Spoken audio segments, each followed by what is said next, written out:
Welcome, everyone. I'm delighted to have a special guest today, ARIELLE Guttman, who now lives in Greece and is joining me today to, first of all, talk about astrology, talk about her journey with astrology, and particularly her incredible research about the Venus cycle, and often referred to as the Venus star point, because Venus in its cycle creates this very symmetrical five-pointed star in the sky. So just a quick reminder for those who I know are interested, we have a wonderful crew for our conference in upstate New York in September. And ARIELLE is part of the faculty, and she's our special guest who will speak about, among other things, an important change in that Venus cycle happening late 2022. So let's start from the very beginning. ARIELLE, how is Greece? The most important thing.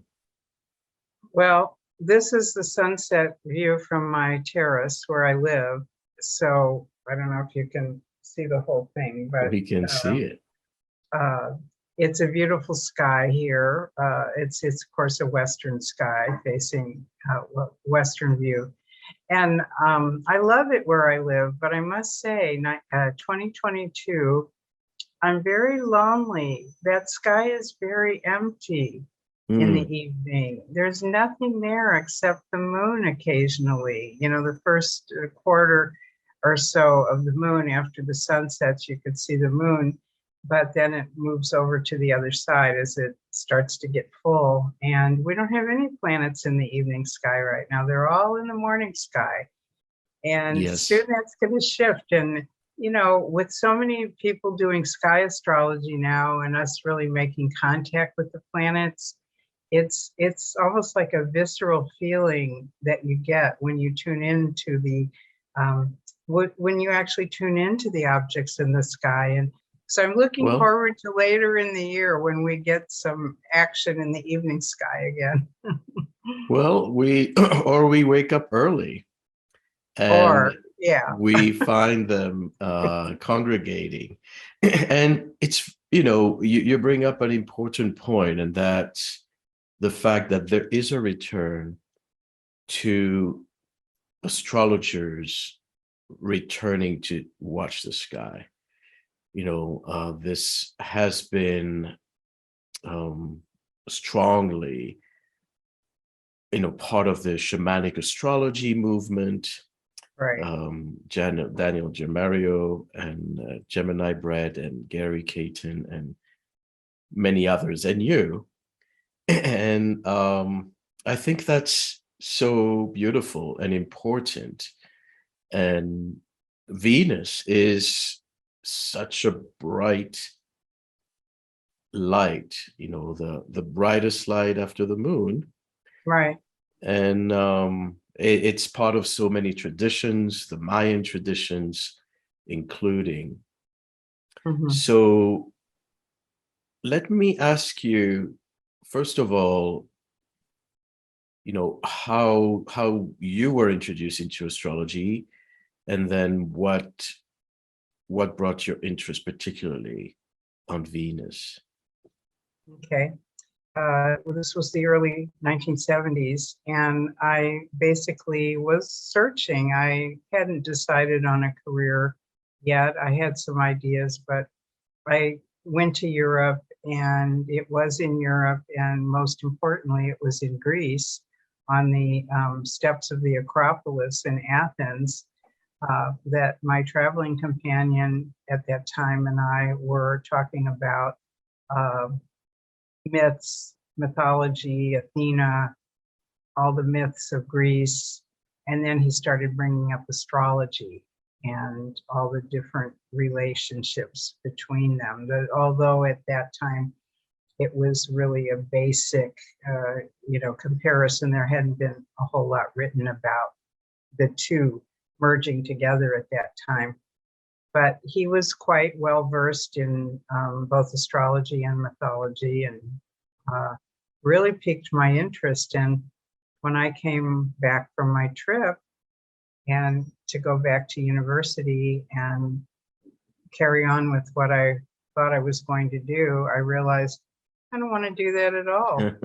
I want to study astrology. And I then began looking for an astrology university. There weren't any. There weren't any. So we've come a long way. Now there are so many options available. But at the time, I had to go hunting down teachers, classes, conferences, whatever I could find, books, libraries. And so a good part of that, this is almost 50 years now. This was in 1973 and 1974 when I really began my study in earnest. So I'm going on 50 years as an astrologer, and I wanted something philosophical. I was searching for meaning in my life and in the universe in general. And I was interested in psychology, and it had a lot of psychological components to it. And it was a way to, helping people, it was like a helping profession. Yeah, it's been that way ever since. I've never looked back. I've never doubted that I was in the wrong profession. I've never thought about changing careers. I have always found it completely fascinating because there's always new elements that keep coming up. Like every decade that I've been in it, there's been a new burst Revelation. of thought, new ideas to old science, but to a very, to bring it up to date and to make it interesting in so many ways. Absolutely. And it is, I think as we evolved as human beings, we also ask different questions. And astrology reflects where we're at in many ways, our use of astrology. And so, it's interesting, Greece being the land of mythology, and so much of our Western culture is influenced by the Mediterranean, whether it's Egypt and the Hellenistic world, as well as the Roman Empire and so forth, and the Judeo-Christian influence.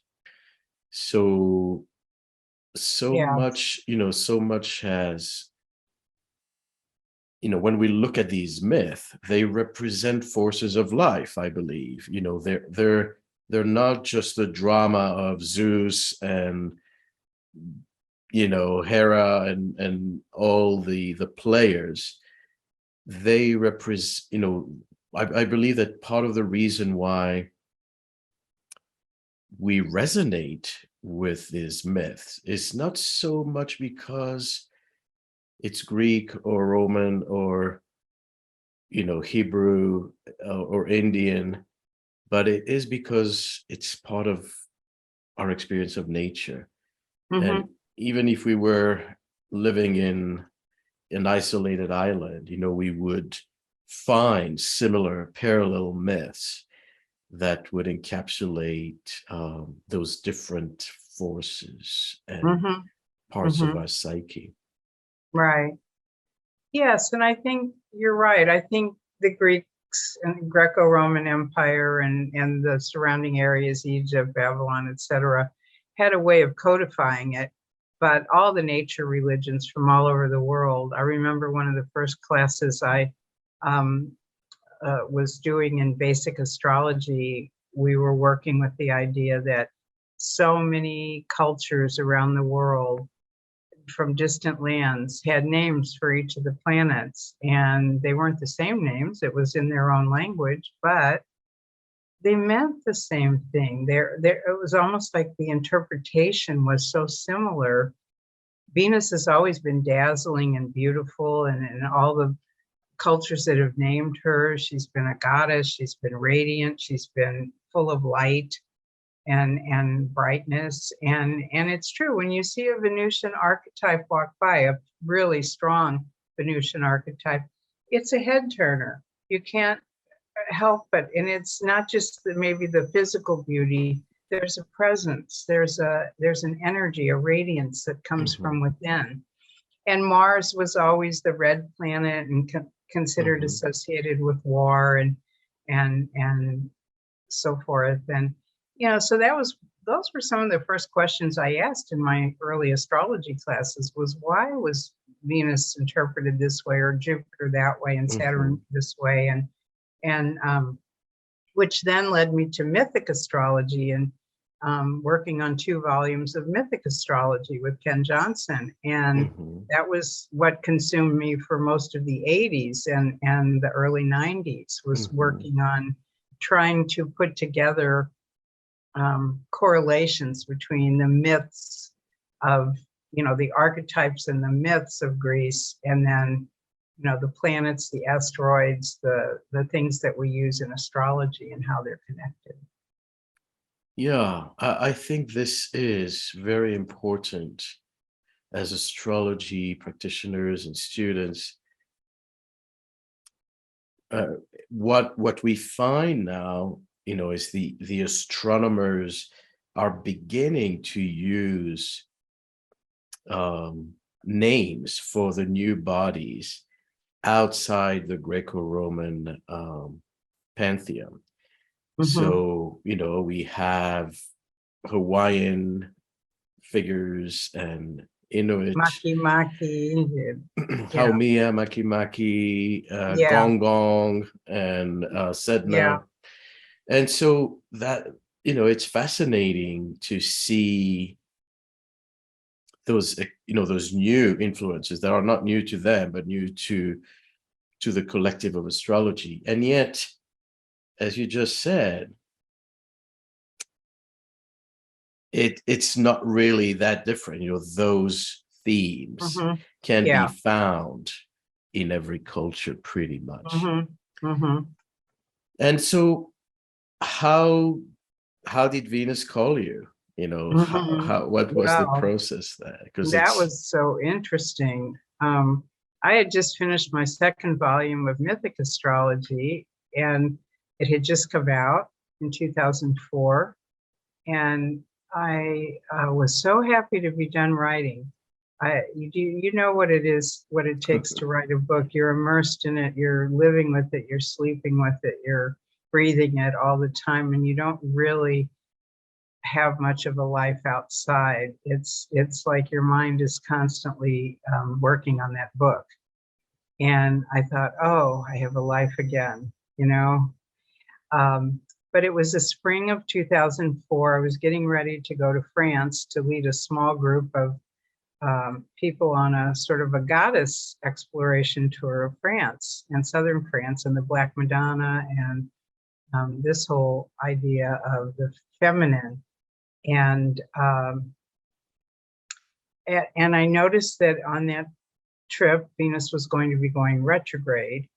And so I thought, well, I had to do like 3 lectures during that tour. And so one of them I thought, I'm going to talk about Venus retrograde.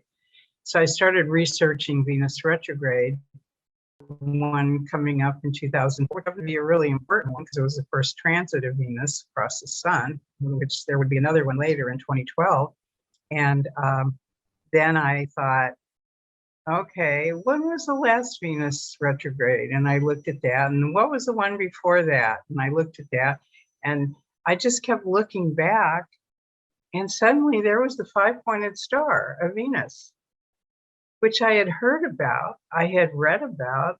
People had talked about it, but I hadn't really seen it in action. I didn't know what to do with it. I didn't know how to apply it, So I saw that as I was researching the Venus retrogrades, there was the point, and when you mapped them all together, that's what you got. This 1, 2, 3, 4, 5 that you're showing right now.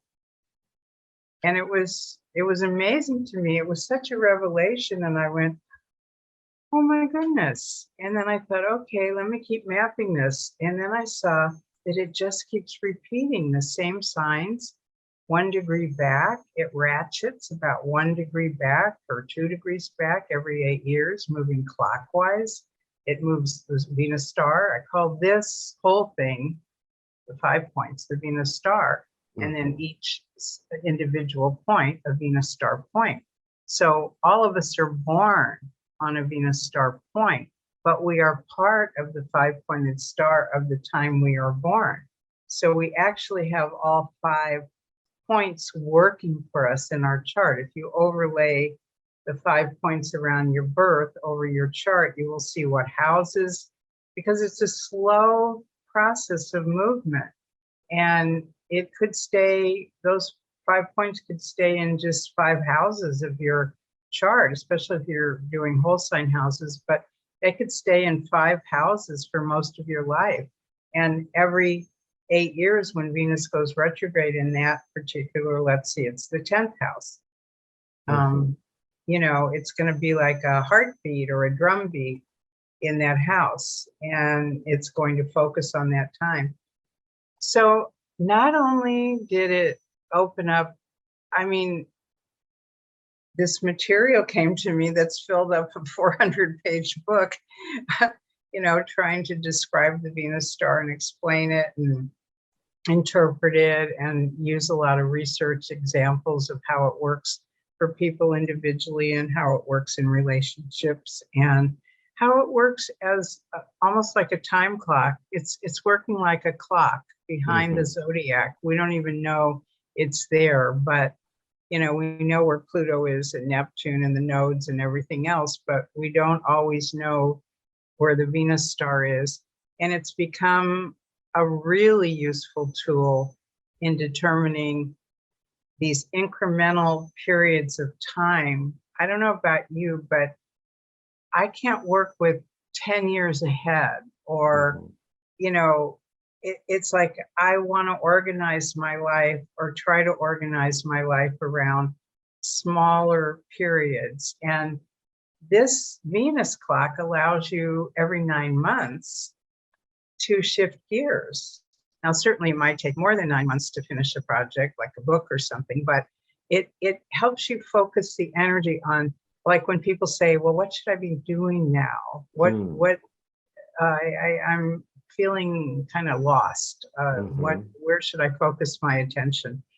So I find that that's helpful too. There's just so many things I found useful working with it that, you know, and I'm always eager to share it with people and let people know how to use it for themselves, how to find their own star points, how to use it. And so I'm going to share here the degrees that are currently a part of the star point, so that, you know, people can familiarize, as you were mentioned, each time it moves about a degree back. So currently, you know, 18 Capricorn, 0 Scorpio. Currently we're at 18 Capricorn. This year, 2022 is 18 Capricorn. Yeah. So the last, and what I also want to highlight for those who are new to this is, what is the star point is the conjunction of Venus to the sun. Yes. So in its cycle, Venus makes this conjunction with the sun, and each conjunction is one of the points of the star. And there's a 5-pointed star for when Venus retrogrades in conjunction to the sun and when it's direct. Right. And it's in the same areas of the zodiac. They're very close, they're retrograde and direct. But this is the retrograde star. Right. And the last one, as you say, was January 8, 2022. Yes. So it works through an inconjunct. The following retrograde is going to be August 2023 in Leo.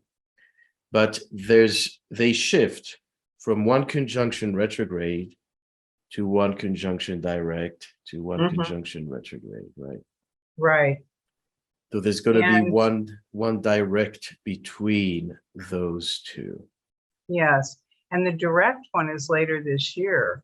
It's October 22nd, 2022, and it's actually at 29 Libra right here. And it is the first time that that Venus star is going to enter the sign of Libra, albeit for just a brief moment.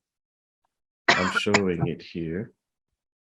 So, but it's a big shift when the Venus star, because it moves so slow and stays so long in a sign, over 100 years in a sign, and it hasn't been in Libra since for 150 years. It's going to be 29 Libra this fall, and this is part of why at Omega, what we're doing in September, that I want to present my research on what that means for the star to shift signs and how going into Libra, how it might change the culture, how it might affect the world. Absolutely. So everyone can see that this is the direct conjunction, and you see how similar the degrees are. You know, instead of 18 Capricorn, it's 16, and instead of 0 Scorpio, it's 29 Libra, and so forth. So these are very important power points, Venusian points in our chart. Right. And so we're really, really looking forward to our conference together. And just a quick note on that, the whole concept of the conference is about heart-centeredness. And that means that we are going to explore all the aspects of relationships and love and connectivity, you know, through the lens of astrology. So Arielle is going to speak about the Venus star. I'm going to speak about the Venus-Neptune interconnection. Magali is going to speak about relationships between parent-child.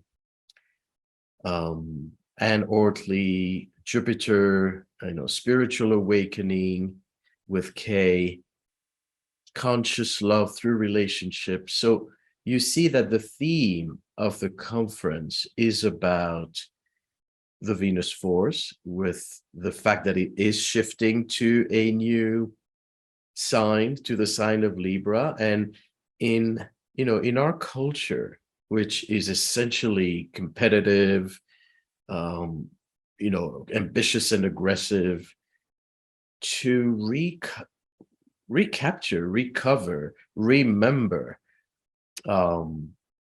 those powerful archetypes around the force of love, I think is important. As we say, how we use astrology is often associated with where we are at culturally.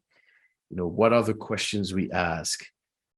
If we're spiritually inclined or not, I think makes this conference also more of a spiritual event, and not only in the theme and the presentations, but also in the format. You know, it's a one-track conference, and we will have ceremonies, and you know, we will understand those myths, those influences, not only mentally, but also through experience, direct experience.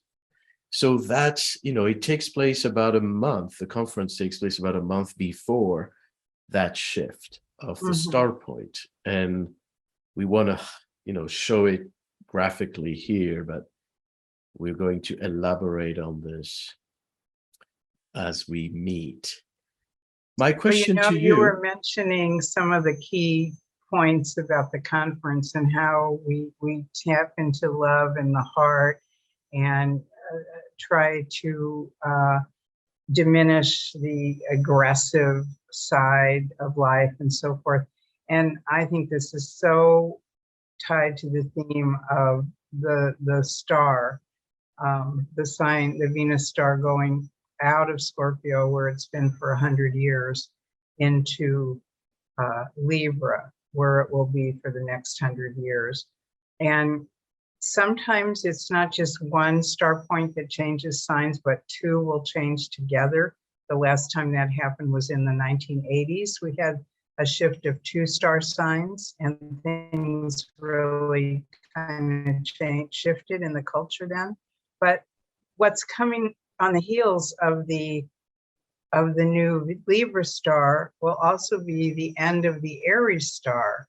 So Scorpio ends, and about 15 to 18 years later, Aries ends. As you can see, it's at the beginning of Aries, and it's going to go back into Pisces. So I think an important point to really delineate here is that on the 5-pointed star, right now, Mars is carrying 3 of the points in terms of its exaltation, its rulership, and so forth. And there's no Venus stars there's no Venus signs on the star at present, and there hasn't been for most of our lives. And so we're going to slowly be shifting out of Martian control, let's say, or dominance, slowly moving towards Venusian energy. And that is going to make a difference. I bet. And before we continue, I just wanted to ask about, again, your process and your research. And you said, that this is something that draw your attention, and you started to make those connections and derive meaning from that, and see how it affects us in our lives. And you also highlighted how, we talked before we started this recording, you asked me what was my Venus star point. And even though I'm not born on a Venus-Sun conjunction, so I'm not born during a star point, we're all born under the influence of a star point, because we're looking at the one that happened before our birth. When was the last one? So that's something that everyone can relate to, and everyone can do that research. And I believe your book has the tables and the dates for people to identify where their star point is. But I wanted if to, you want to share, if you want to let me share my screen, I will show you some, just a basic, okay, can you see that now? Yeah. Okay, so this is a slide that comes off my website, sophiavenus.com.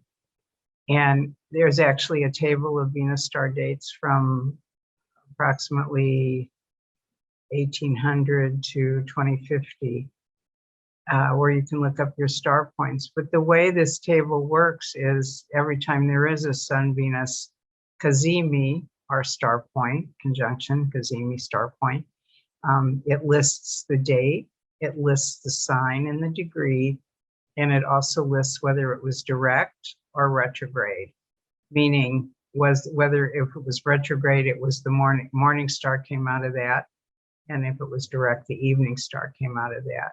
But as you can see here, if we start at 2010, we have Capricorn, Scorpio, Leo, Gemini, Aries. And then when those 5 are done, we go back to Capricorn. As you can see, it's the same degree as the Capricorn degree before, even though it was 4 years later. Scorpio, Leo, Gemini, Aries. And then that finishes, and then we go into Capricorn again, Scorpio, Leo, Gemini, Aries. So there's a rhythm. You get to know, when you get to know the 5 signs of the current Venus star, you know that Scorpio is always following Capricorn and Leo always follows Scorpio. And so you know, as you go around the wheel, what's coming up next and what it's going to highlight in your chart, either by planetary conjunction or aspect or by house. So you know how you're going to focus your energies for that time period. But if you're looking up your birth date, let's say you have a child born, let's take this one, 2015. Let's say you have somebody born in December of 2015. You wouldn't go ahead to June of 2016. You'd go back to August of 2015, and you'd see that their star point is Leo, 23 Leo. It has an R next to it, which means it was retrograde at that star point, meaning they're a morning star. Because morning star always comes out of the retrograde Venus, and direct evening star always comes out of the direct. And you showed those two charts of the direct conjunctions. And that was the other fascinating thing. Maurice, when Venus does the direct conjunction or cazimi with the sun, it could have happened anywhere at 5 completely different points in the zodiac, but it didn't.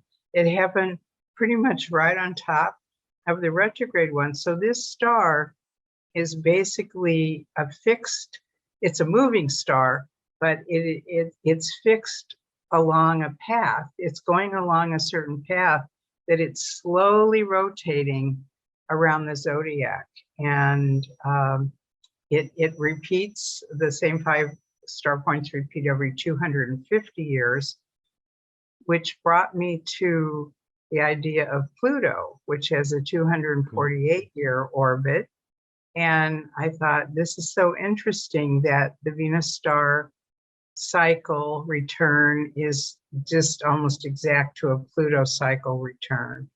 And that's another thing that we're all talking about now. The astrologers are all talking about the Pluto return for the United States. Well, it's also a Venus star return, since the July 4th, 1776 chart of the US is 1 degree Scorpio star point, and we're going to have that in 2026. So 0 degree Scorpio will be the final star point, the first star point return for the United States since its inception.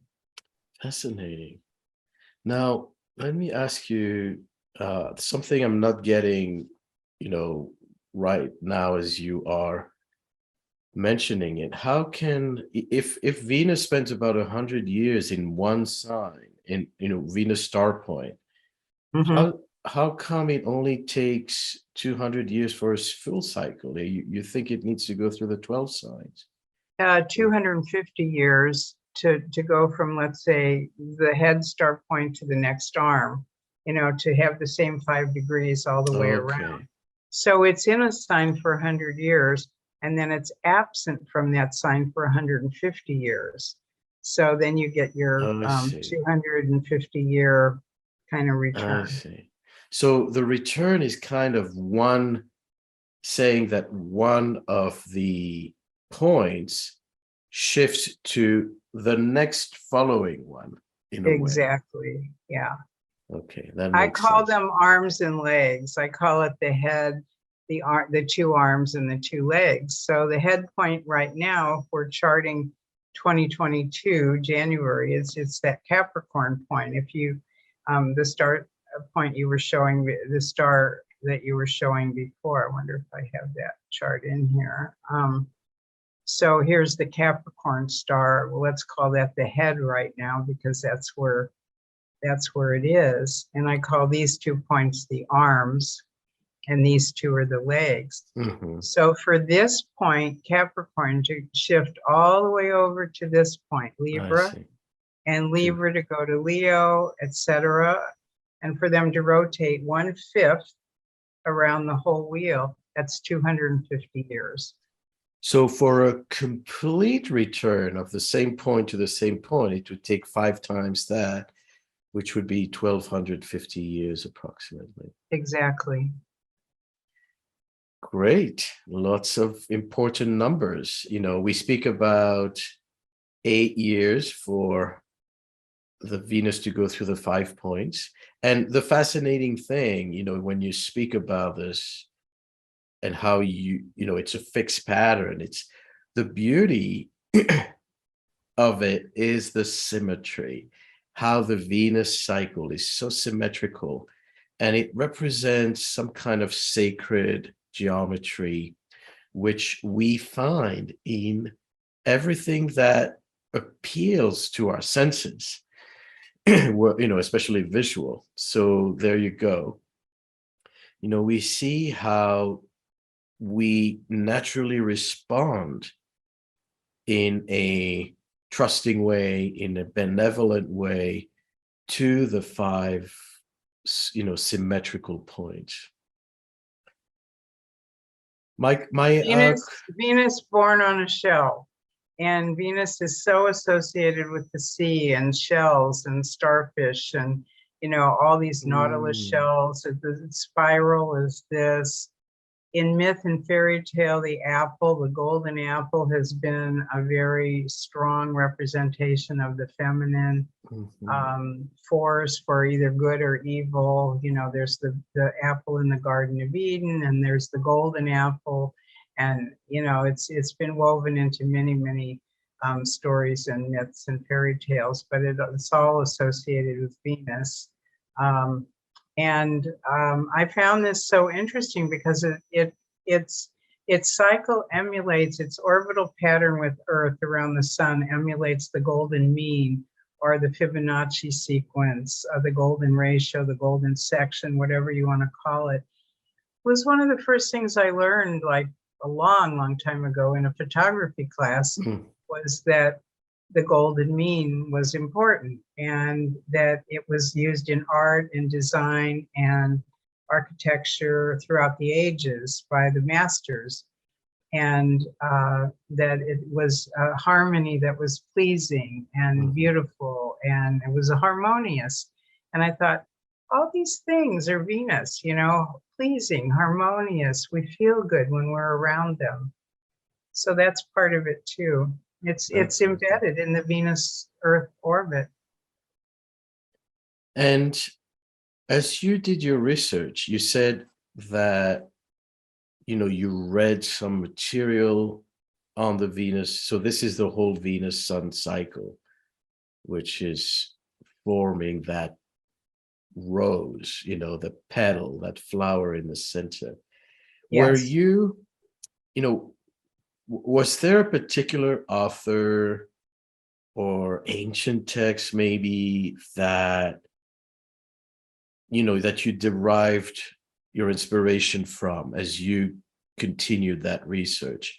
Or was it for you, something that you started from scratch? There basically was very little astrological literature on the pentagram itself. There were articles that had been published and chapters in books about the Venus pentagram. It was also basically just kind of referring to the natal position of Venus or the retrogrades of Venus or so forth. But I really dug as deeply as I could in libraries and bookstores to find, and catalogs to find out if there was anything written about the Venus pentagram itself and its orbital pattern and what it meant.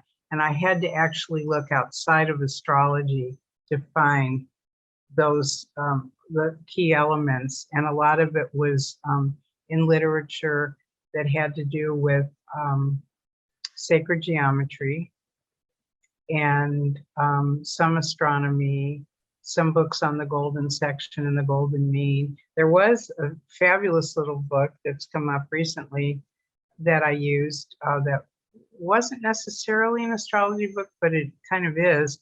It's called The Little Book of Coincidence. Do you know that book? Yes, I do. And it has fabulous graphics in it of how all the planets do something really extraordinary, and The that it synchronicity. can't possibly be random, that, you know, the distances between them, the patterns they form. And this also explained to me that the 5-pointed star and the cyclical orbit of Venus and how it comes down to us is harmony and beauty, and how Venus has been interpreted, that there's an energetic component to every planet that embodies, that includes their own particular orbital pattern and flow and cyclical, and there's extra dimensions to each of the planet, more than which many of us talk about right now. And I think in the introduction to my book, I had said I encourage astrologers to look into the other planets the way Venus revealed herself to me with this star, and, you know, bringing a fuller picture of Venus. Because frankly, Maurice, before I found the Venus star material, everything I had read about Venus, of most of the things, not everything, made it sound so superficial and so basic and so not that important, to the point where most astrology books of the time were not even focusing on Venus. They were talking about Pluto and Chiron and the nodes and Saturn and those kinds of things. But I thought, you know, Venus, there's got to be something more to her, you know. And this is what really, you know, brought it to me in living color, that this is the more of Venus that I was looking for. So I have a question for you, just to examine the synchronicity. First, is Venus prominent in your chart, or your star point? And was there an activation during the time that, you know, you kind of had those aha moment and you started your research? Yes, yes, and yes. My Venus star point is in Aries, and it's conjunct my North Node. And it's in my first house. All right. Enough said. And yeah, and even though I have my North Node in the first house, I had always been kind of leaning like, well, okay, not quite understanding what I was really supposed to do with that. But when the Venus star point came to me in Aries, I had a major revelation, and it sent shockwaves through my system, actually, to understand that if it is your gift and your talent and your joy and the thing you do really well, that you know you do, but you don't realize you don't always realize it, but other people see it and admire it. For most of my adult life, I've had people saying things to me like, wow, you know, you're so courageous. You've done this. You've gone all over the world by yourself, you know, a woman, you know, young. You've stepped out, you've moved away from the family, you've left everything behind, you've gone on these quests and these journeys, and wow, how do you do it? How do you, you know, but other things too.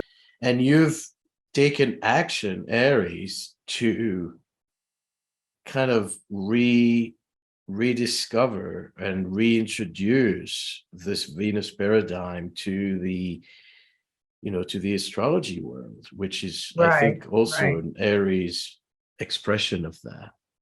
Well, and the idea of pioneering something, the idea of initiating something new, pioneering it, making it, the Aries star point people that I had researched in my work, and the many people I researched writing this, were explorers. They were adventurers. They were creators. They were manifestors. They they built themselves from nothing to something. And I guess you could say we all do that, but you know, there was a certain point I came to that I realized, you know, though I have friends and family and partners and all that, that it was all up to me. Nobody's going to do this for me. Nobody's going to take my hand and say, come on, you know. And if they did take my hand, which a lot of them did, and say, come on, it was their path. It wasn't mine. And I think what the Aries star point really learns to appreciate about themselves over time is that you have to really live your own life. It can't be somebody else's life. It really has to be your own. Yep. And no matter what. And so, yeah, so there were a lot of those, but and then at the time that the book, the two twin transits of Venus, the book was written between 2004 when I first really got wind of this star, this pentagram, and then it came out in 2011, right before the 2012 transit. So it took that whole twin transit of Venus time to really do the research and bring it forth. At that time, the two transits were in Gemini, and they were right on my natal Mars, which is in Gemini, which is basically, I'm Aries rising and an Aries star point. So Mars is kind of the planet, the governor, you could say, the guardian planet of that sign. And so definitely when you get star point contacts to any planet in your chart, but especially an important planet, you know, the driver, from the standpoint that once I had concluded that research and done what I did with it, I felt like I've done what I came here to do. I felt a sense of enormous completion and satisfaction with saying, okay, well, if nothing else happens, that's fine. No, it's a legacy. It's something that will remain, you know, a milestone, an important development in the field of astrology. I think it's extraordinary. Well, thank you. Thank you for saying that. And I really felt that too, Maurice. I felt when I got it, this is for everybody. Everybody has to know this. I really want to share this with the world, and I want them to see, you know, if it really will impact their chart work at all using this. And I know I've continued to use it all these years since I first discovered it, 18 years now that I've been using it. And it's a place I begin chart readings with, and it's a place I end. We measure many planetary cycles, how they interrelate with the sun. You know, it's interesting to see that every planet retrograde usually is in the opposite hemisphere to the sun, and every planet that conjuncts the sun, you know, is going to be direct, unless it's Venus and Mercury, which are inner planets. So the sun is, you know, it centralizes everything in our chart. But there's something particular about Venus, that both the sun and Venus represents the heart. You know, you have the solar heart, you know, the physical heart, as well as the brave heart, the lion heart of the sun, which has to do, you know, with giving and producing and showing up. And then you have the Venus side of the heart, which is the alliance, the cooperation, the ability to relate to people who are different from us. And so that conjunction that creates the star point is not only, you know, a technical reference to, oh, Venus is conjunct the sun now and this and that. it's really rich with meaning just by virtue of this force of love of both the sun and Venus. Right. And as you said before, you don't have to be born on that cazimi. I wasn't born on that cazimi. I'm a Cancer sun, and this is an Aries star point, so it's different. You're a Virgo star point. You were born before that. So you don't have to be born on it, but it's something that is there, that it is operating anyway in your life. And I have looked at people born on the cazimi, a lot of people. And back in 2004, when I was doing this research, who was the larger than life figure in at least America at that time was Oprah Winfrey. And I looked at her chart, which I looked at before, but I hadn't really looked at it from this perspective. And there she was, born on the day of the cazimi in Aquarius, Sun, Venus, Venus star point, all so tight together, so close. Right on that cazimi, she was born. And I thought, I'm queen of the airwaves. My goodness, she's just Aquarius air. She has such a gift for communication and television, media, magazines, book clubs. Everything she did was, opening conversations for people, conversations that had never been opened before, especially on public television. So I started there and I thought, okay, let's keep going. This is starting to bear fruit. Yeah.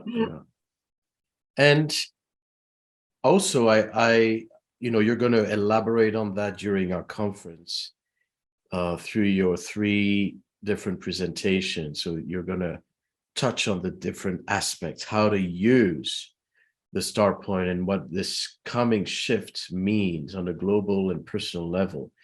But I assume that if people have even another planet on the current star point, if the current star point, one of them is 1816 Capricorn, and they have their Mercury there. So their Mercury is going to be activated by a recurrence of the Venus cycle affecting that Mercury. So that's a big deal as well. Yeah, how I saw it, how Venus communicated that to me, is that your planets are sitting there like flowers waiting to bud, but they're just closed, or they haven't even started to bud yet.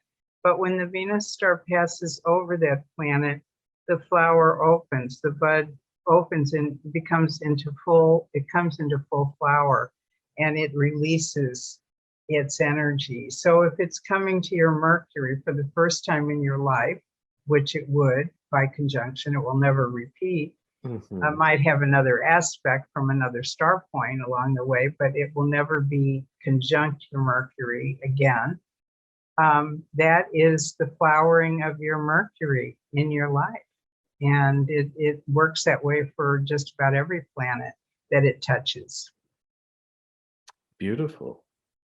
Now, we're coming to a close, and this is a question that I've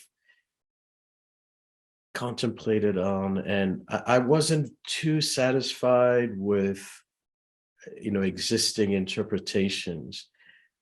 What would you say is an important difference between and I say it natally, between a morning star Venus when she's before the sun, a Venus that is close to the sun and not visible in the sky, and then an evening star Venus that is visible at sunset?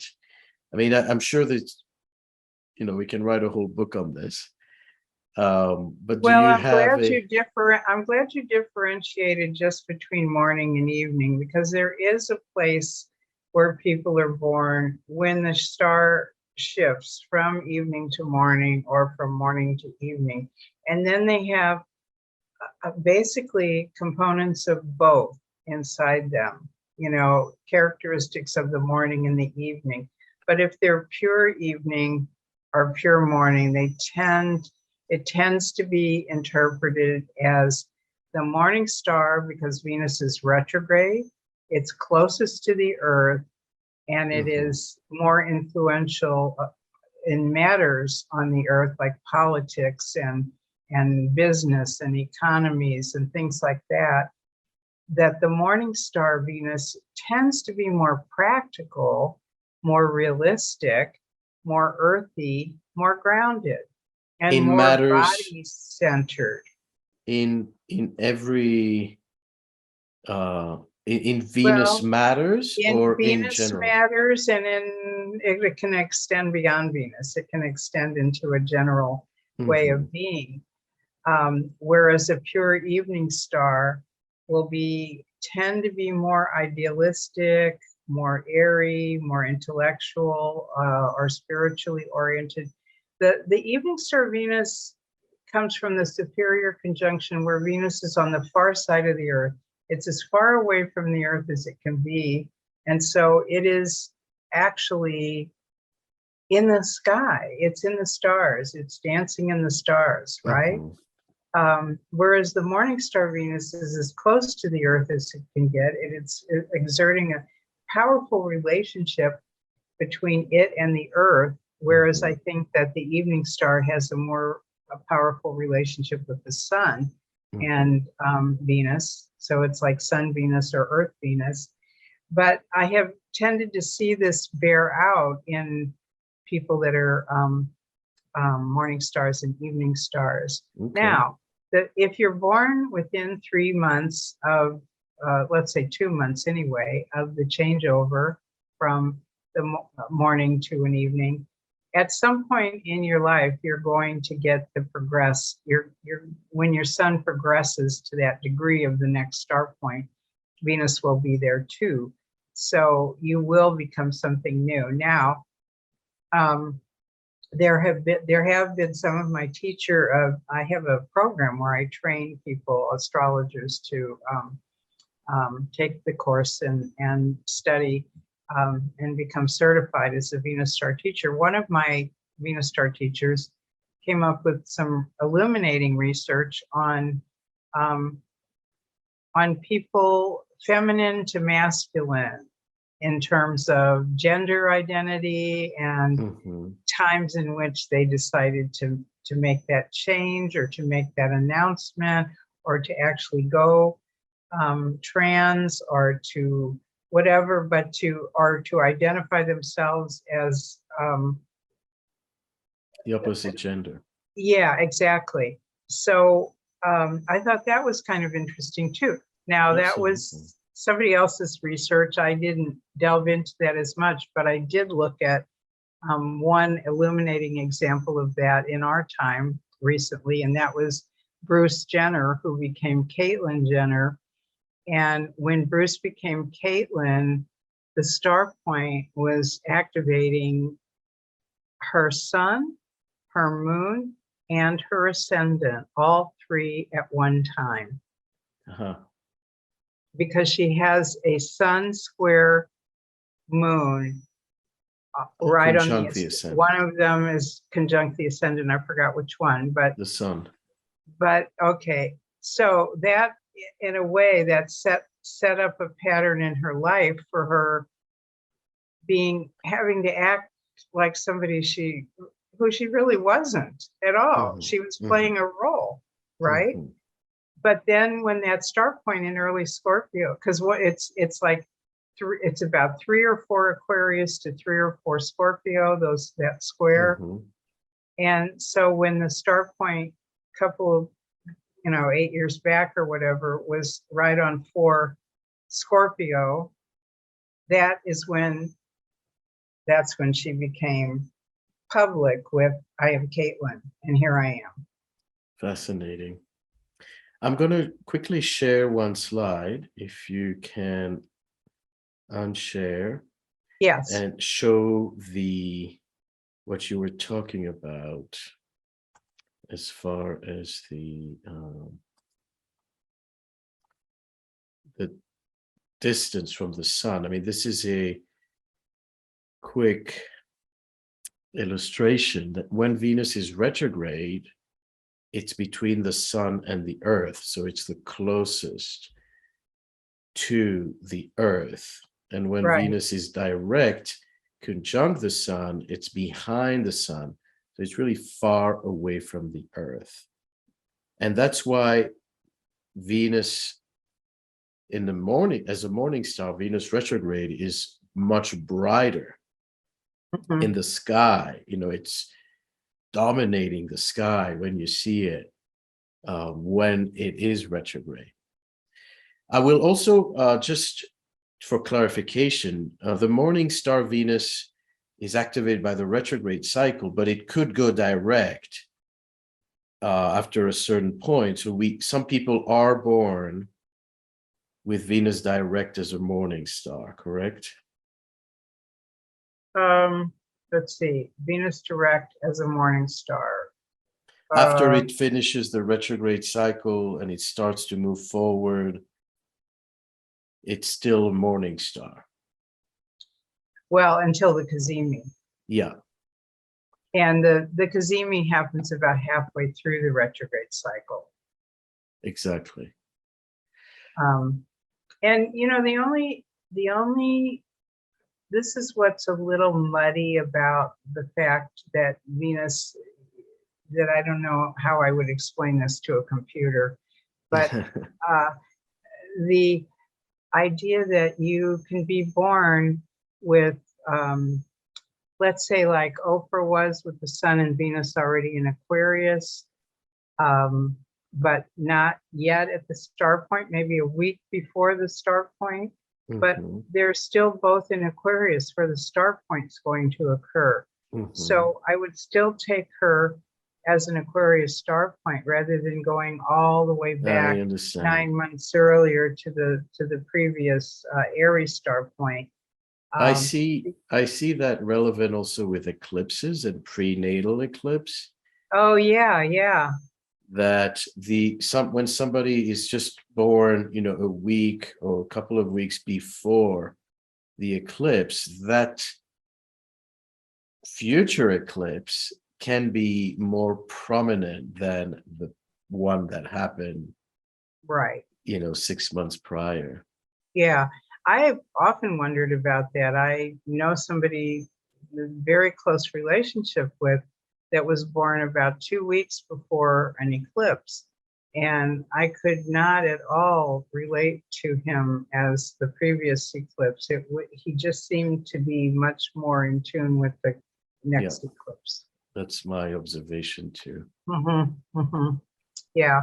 So, so I hope, Maurice, that you will start putting the Venus star point in your charts and working with it and see what comes up. You know, I do that a lot. I just don't use my chart usually.